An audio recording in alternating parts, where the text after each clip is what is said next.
LIC of India presents Union Budget 2025, co-presented by Sensodyne, co-powered by SBI, the banker to every Indian, and LIC Housing Finance Limited. Associate sponsor ACC and Ambuja Cement.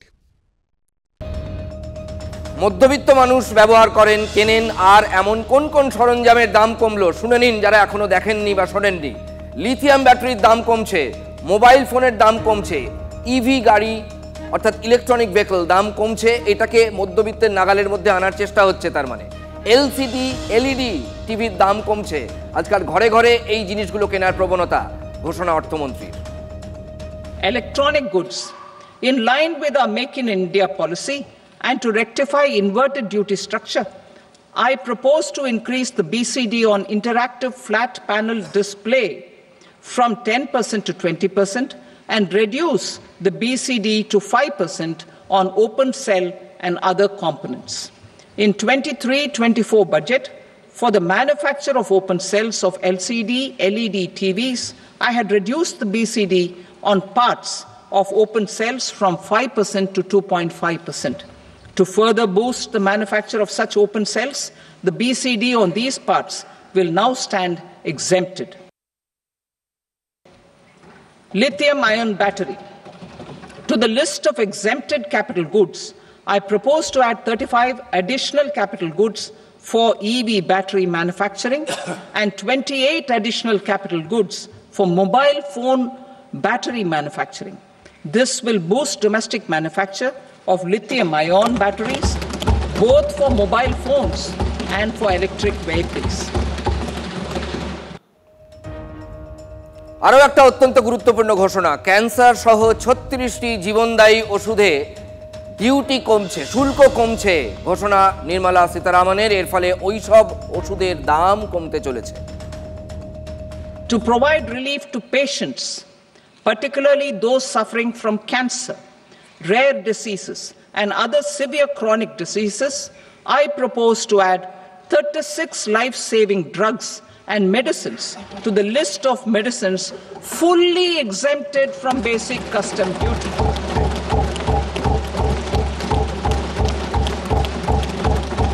I also propose to add 6 life-saving medicines to the list attracting concessional custom duty of 5%.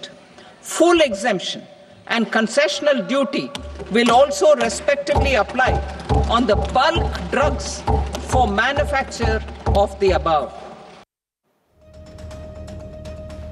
এই যে জীবনদায়ী ওষুধগুলোর দাম কমবে, cancer সহ জীবনদায়ী ওষুধগুলোর দাম কমবে, এর ফলে সাধারণ মানুষ ঠিক কি বলছেন শুনুন। যেহেতু আমি বেসরকারি ওষুধ কোম্পানিতে কাজ করি, 36টা ক্যান্সারের ড্রাগের ওপরে পুরোপুরি শুল্ক প্রত্যাহার করা হয়েছে। পুরোপুরি শুল্ক লাগবে না, এটা খুব বড় পদক্ষেপ এবং ভারতবর্ষের প্রত্যেকটা হাসপাতালে ক্যান্সারের ডে কেয়ার ইউনিট খোলা হচ্ছে। এটা একটা বিরাট বড় পদক্ষেপ বলে আমার মনে হচ্ছে। সবচেয়ে বড় কথা, প্রায় 36টা জীবনদায়ী ওষুধের দাম কমানো হয়েছে, তার মধ্যে ক্যান্সারের দাম ওষুধের দাম কমেছে। আর একটা ভালো সিদ্ধান্ত, আগামী 3 বছরের মধ্যে ভারতবর্ষে প্রায় প্রত্যেক জেলায় ক্যান্সার সেন্টার হবে। ওষুধ যেটা খুব দরকার মানুষের, সেই ক্ষেত্রে ছাড় হয়েছে এবং অনেক কমে হবে, এটা আমাদের প্রাপ্তি, ভালো লেগেছে, আমাদের উপকার হবে, খুবই ভালো লাগছে। যত ওষুধের দাম কমবে ততই আমাদের মঙ্গল।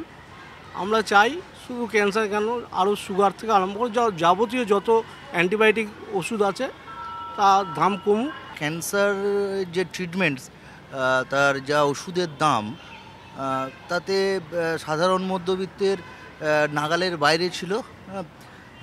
কিন্তু যাই হোক, বিলম্বিত বোধোদয় কেন্দ্র সরকার এটা যেটা করেছেন সেটা আমি সাধুবাদ জানাই। এটা অনেক আগেই করা উচিত ছিল। আমাদের সঙ্গে এই মুহূর্তে রয়েছেন ডক্টর উৎপল ব্যানার্জি, তার সঙ্গে কথা বলবো। উৎপল বাবু, এই যে জীবনদায়ী ওষুধের দাম কমা, আজকাল তো এমন বাড়ি নেই যেখানে এমন কোনো রোগ নেই যে রোগে কয়েক লক্ষ টাকা খরচ হয় না, এটা কত বড় সুরাহা বলে আপনি মনে করছেন? দেখুন, জীবনদায়ী ওষুধ বিষয় এবং ক্যান্সারের ওষুধের যে দামের কমানোর কথাটা বলা হয়েছে, জিএসটি কমানো, এটাকে আমরা সাধারণভাবে স্বাগত জানাচ্ছি। কিন্তু আমাদের এই সঙ্গে একটাই কথা বলার আছে, আমরা মনে করি সমস্ত রকমের জীবনদায়ী ওষুধ তার উপরে জিএসটিটা পুরোপুরি তুলে দেওয়া, এইটা হলে পরে আমার মনে হয় মানুষের সবচেয়ে সুরাহা হয়। দ্বিতীয়ত আমরা যেটা জানতে পেরেছি, অনেকগুলি বিরল ক্যান্সার এবং বিরল কিছু রোগের জন্য যে ওষুধ আমদানি করা হয়, সেখানে আমদানি শুল্কটা কমানোর কথা বলা হয়েছে। আমদানি শুল্ক কমালে তার যেটা সুফল, এটা যে আমাদের রোগীরা কতটা পাবে সেটা বলাটা মুশকিল। আর যে জায়গাটায় আমাদের সবচেয়ে বেশি বলার দরকার, এই বছর আমরা দেখলাম আমাদের স্বাস্থ্য বাজেটে 10,000 কোটি টাকার মতো বাড়তি সংস্থান করা হয়েছে, কিন্তু এটাও যে আমাদের যেটা প্রয়োজন অন্তত জিডিপির 5%, তার থেকে অনেক দূরে। এমনকি যে কেন্দ্রীয় সরকার এখন শাসন করছেন তাদের যে নির্বাচনী ইশতেহার ছিল সেখানে যে 2.5%-এর মতো করার কথা ছিল, তার থেকেও কিন্তু এটা এখনো দূরে। এবং বেশ কিছু নতুন মেডিকেল কলেজ এবং সেখানে সিট বাড়ানোর কথা বলা হয়েছে। এই প্রসঙ্গটাই আসছি। উৎপল বাবু, আপনি দয়া করে আমাদের সঙ্গে থাকবেন, দর্শকদের খবরটা আরো একবার শোনাই, আপনি ফোন লাইনে থাকুন, আপনার কাছে প্রতিক্রিয়া নেব আবার। কেন্দ্রীয় বাজেটে স্বাস্থ্য পরিকাঠামোয় ঢেলে বরাদ্দ নির্মলা সীতারামনের। মেডিকেল কলেজগুলিতে আগামী 5 বছরে 75,000 আসন বৃদ্ধির ঘোষণা কেন্দ্রীয় অর্থমন্ত্রীর। আগামী বছর বৃদ্ধি করা হবে 10,000 আসন মেডিকেল কলেজগুলোতে। সমস্ত জেলা হাসপাতালে তৈরি হবে ক্যান্সার সেন্টার। 3 বছরে মোট 2,000 ক্যান্সার সেন্টার তৈরির ঘোষণা। এটা ঠিক কত বড় ঘোষণা, এবং যদি এটা গ্রাউন্ডেড হয়, এই ঘোষণা কার্যকর হয়, কাদের উপকার হবে, কত বড় উপকার? রিয়াকশন নেব ডক্টর উৎপল ব্যানার্জির কাছে। না, প্রতিটি জেলা হাসপাতালে যদি ক্যান্সার কেয়ার সেন্টার হয়, সেটা নিশ্চয়ই মানুষ যদি তার চিকিৎসা পায়, উপকার হয়, নিশ্চয়ই আমরা এটাকে স্বাগত জানাচ্ছি। কিন্তু যেটা আমাদের বলার সেটা যে 10,000 আসন বৃদ্ধি 1 বছরের মধ্যে, সেটা যদি সরকারি ব্যবস্থায় তার পরিকাঠামো যদি তৈরি করার জন্য যে টাকার বরাদ্দ করা হয়েছে বলে আমরা শুনেছি, সেটা 500 কোটি টাকার মতো।